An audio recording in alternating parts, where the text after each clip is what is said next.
You know the day destroys the night, night divides the day.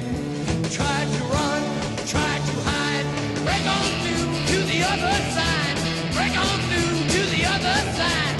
Break on through to the other side, yeah.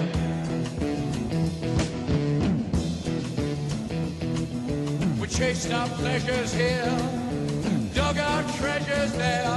But can you still recall the time we cried? Break on through to the other side. Break on through to the other side. Bon, les composantes de l'État, c'est la police, l'armée et la justice. Ce sont les trois composantes de l'État. Donc, pour pouvoir contrôler les magistrats, il faut un quatrième pouvoir. Le fameux quatrième pouvoir, c'est la presse. Mais la presse, c'est l'abolition de la censure. Et actuellement, on ne va pas vers la liberté totale de la presse, car je suis assez surpris que le livre de Beccaria, j'ai écrit à Flammarion, le livre est épuisé. Il y a pas mal de livres qui disparaissent, et comme je dis, je l'ai dit à Paris, on trouve Mein Kampf. Il faut qu'on m'explique. Pourquoi le plus grand philosophe de l'histoire est sacrifié sur l'autel de la raison d'État? J'ignorais ce que rentrer dans un tribunal voulait dire. Je l'ai appris à mes dépens, effectivement, à l'occasion d'une simple procédure de divorce, comme je le dis. J'ai mis un pied dans un tribunal et j'ai eu donc, comment dire, tout loisir de découvrir la maçonnerie, les réseaux maçonniques, donc, qui interviennent donc à l'intérieur des tribunaux, soit à travers la profession d'avocat, de magistrat, d'huissier, etc. Alors moi j'ai eu, c'est pas encore très connu, en tout cas très divulgué, j'ai eu, comment dire, le déplaisir de découvrir les jugements maçonniques, c'est-à-dire les jugements étoilés, ou jugements comportant des signes cabalistiques, qui ont toujours en commun, je dirais, de finir par une condamnation, c'est-à-dire on est condamné à payer, moi pour mon cas ça a été exactement 2665 € à payer donc aux avoués et à la partie adverse, alors que mes revenus ne justifiaient pas cette condamnation, c'est-à-dire que les articles de droit n'étaient pas appliqués, droit fondamental dans mon cas. Un jugement maçonnique, qu'est-ce que ça veut dire? C'est que des fausses informations, c'est-à-dire des allégations, sont faites par des juges qui sont complètement à l'opposé de la réalité, telle qu'on peut la démontrer si on parle de soins ou d'éducation prodiguée aux enfants. Les juges se permettent d'écrire tout et n'importe quoi, et ça c'est la définition donc, du jugement maçonnique que l'on peut attaquer par ailleurs pour faux. Mais comme je dis, comment dire, la dangerosité et le scandale de ces jugements, c'est qu'il y a toujours une condamnation et qu'en même temps on met en difficulté la personne en l'accusant ou en faisant disparaître, par exemple, toutes les preuves qu'elle amène pour comment dire, défendre, faire valoir ce qu'elle est ou ce qu'elle défend à travers une situation donc qui est, comment dire, évaluée dans un jugement. Et la gravité décrite actuellement de juges, c'est que ce sont des jugements, pour peu que ce soit des arrêts donc de cour d'appel qui sont exécutoires de plein droit. Donc les voies de recours sont, comment dire, se sont amenuisées à la différence de la première instance. Et comment dire, la difficulté de ces jugements qui ont l'autorité de la chose de juger, c'est qu'ils s'imposent de fait, et parfois avec des décisions extrêmement graves et qui portent une atteinte durable donc au niveau de la vie des gens.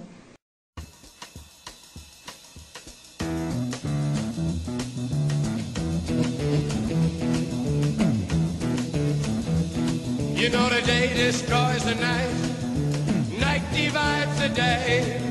Try to run, try to hide, break on through to the other side, break on through to the other side, break on through to the other side, yeah.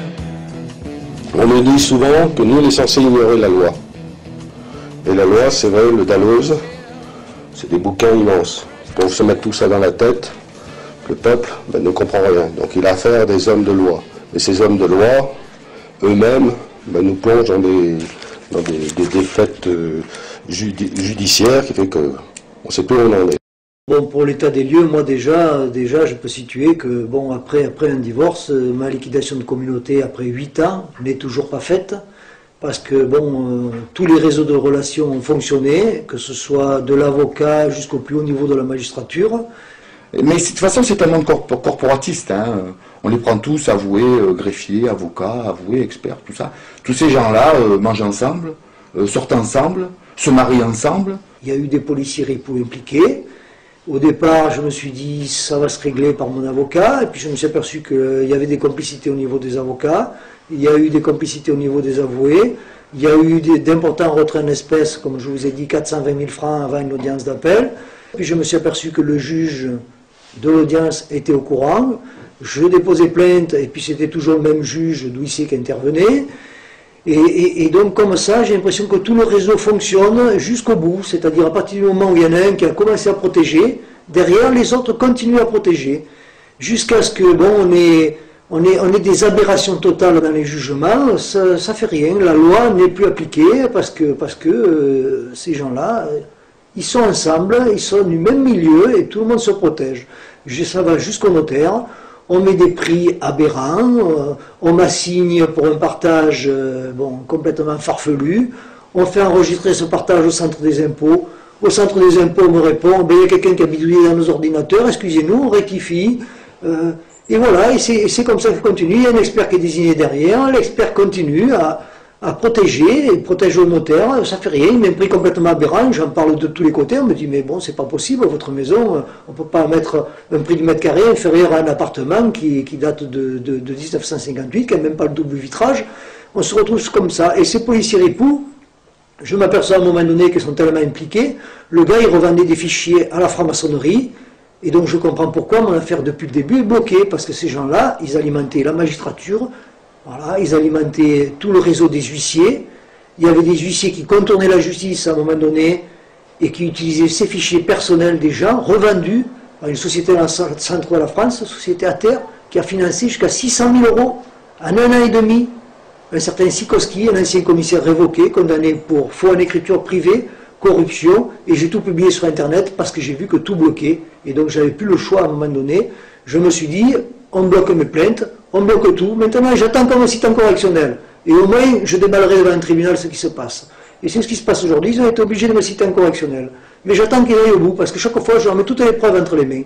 On va voir jusqu'où ils vont aller. C'est l'affaire d'un justiciable ou d'un citoyen qui a aussi mis un pied dans un tribunal à l'occasion d'une simple, procédure de divorce, et que 10 ans après, l'on retrouve donc, malgré qu'il avait un très bon niveau d'études, une très bonne profession, on le retrouve sans emploi, on le retrouve à essayer de récupérer des biens qui lui appartenaient, qui lui ont été substitués, on dira, par la voie administrative et ou judiciaire ou autre. Au départ, moi, on m'a dit ton affaire, c'est la franc-maçonnerie, parce que j'ai su rapidement que c'était des policiers qui étaient impliqués. J'y ai pas trop cru. J'ai commencé à lire des bouquins comme Guylaine Ottenheimer, les Frères Invisibles, parce qu'on m'a conseillé de lire ça pour que je commence à comprendre ce qui se passait. Et puis après, bon, l'affaire Sikoski, je me suis aperçu qu'il y avait même des lettres de dénonciation qui étaient envoyées au juge d'instruction et par des employés de Sikoski. Et la juge d'instruction qui ne fait rien. Et quand on lit les pièces du dossier d'instruction, on se rend compte qu'à partir du moment où on sait qui est en cause, qui on risque de toucher, ça va trop loin, l'instruction est bloquée, on arrête. Corporatisme, dysfonctionnement, moi je veux bien tout ça, mais pour moi c'est du racket. On ne peut pas perdre ses biens familiaux pour des procédures qui sont montées de toutes pièces, par de la connivence. Voilà, c'est le problème à partir du moment où on sait que c'est des francs-maçons qui sont derrière, c'est intouchable. Alors bon, je ne veux pas dire que tous les francs-maçons sont tous pourris, mais à mon avis, ça passe ce qui se passe. Il y en a qui utilisent ces réseaux pour faire des affaires. Alors on se revend des maisons, on se revend la misère du monde. On se réfugie, si vous voulez, dysfonctionnement. Non, non, non, non, il n'y a pas que ça. Je veux dire, à ce niveau-là, il faut être radical. On commet une faute, si la faute est lourde pour le magistrat, il prend la porte. Il prend la porte. Ces gens-là, par des décisions qui sont tronquées, je veux dire, nous ruinent à nous. Ils nous ruinent.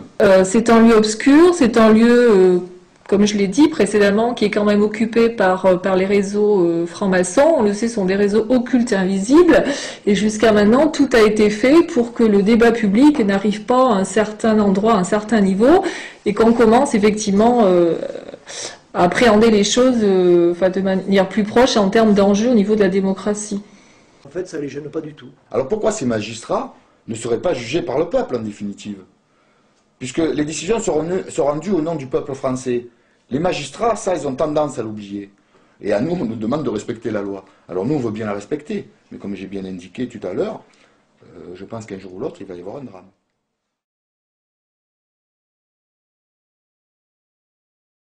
Oui, les francs-maçons, en tout cas dans nos systèmes français, belges, anglais, sont la structure, en fait, sont la structure de la société. Donc ils sont à tout, comment dire, tous les échelons importants de la société. Ils forment un maillage, ce qui fait que de la banque, en passant par les impôts et par les tribunaux, cette courroie de transmission se charge effectivement de faire passer les messages.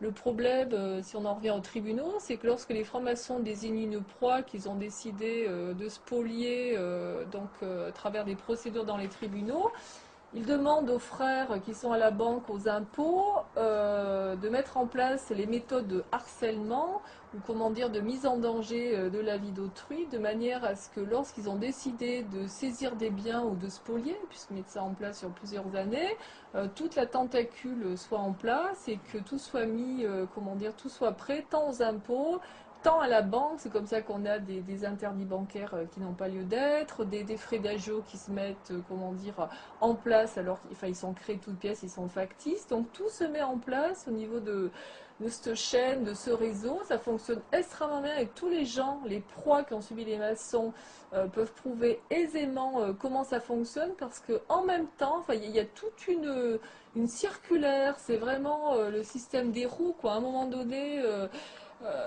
tout est extrêmement bien maillé, tout s'enchaîne et c'est d'une logique implacable. Donc tous les gens qui les ont eu en face le savent parce que c'est pas la faute à pas de chance.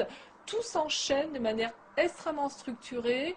Tout est, programmé. À telle date, il se passe telle chose. Et entre autres, dans les choses qu'utilisent donc les maçons, dans les tribunaux ailleurs, ils ont des dates maçonniques, un calendrier maçonnique sur lesquels, ils interviennent. À certaines dates. Ils ont des actes très précis au niveau de dates symboliques du calendrier, ce qui leur permet aussi de donner des ordres par rapport à des fonctionnements comme ça.